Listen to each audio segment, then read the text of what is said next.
I'm Laura Kyle in Kuala Lumpur, and these are the main stories on Al Jazeera. Ministers at the G20 finance talks have concluded it's too early to phase out their economic stimulus measures amid continuing concerns about unemployment and patchy economic growth. The meeting in London also agreed on broad measures to address the issue of excessive financial sector pay, but stopped short of implementing French demands for capping salaries in the banking sector.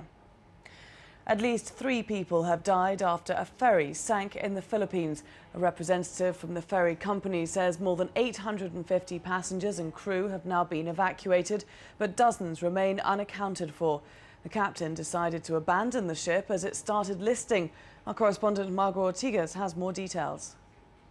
We've just spoken to the Coast Guard, and they say that there are just a little bit more than 80 people still unaccounted for.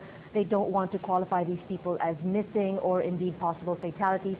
They're just calling them unaccounted for because they could have also been taken to shore by fishing vessels that might not have had radio contact with the rescuers or indeed the Philippine Navy that is on site at the moment and working alongside the Coast Guard.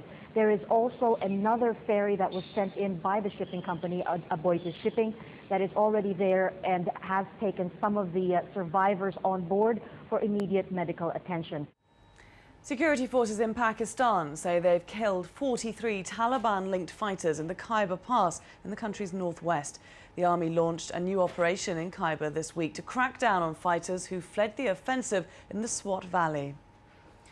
Rebels in northern Yemen have denied government accusations that they've broken a ceasefire. Mohammed Abdul Salam, who leads the Houthi rebel group, says the fighting has stopped and the government is, quote, making up excuses to keep the conflict going. The ceasefire was called on Friday to allow humanitarian aid into the conflict zone. At least 15 people have drowned after an overloaded tourist boat sank in a lake in Macedonia. The incident happened on the western coast and went down in just 6 meters of water. The boat was carrying 57 people, mainly Bulgarian tourists, when it suddenly split in two. 42 people were rescued. For all the latest updates, you can always log on to our website. The address aljazeera.net/English.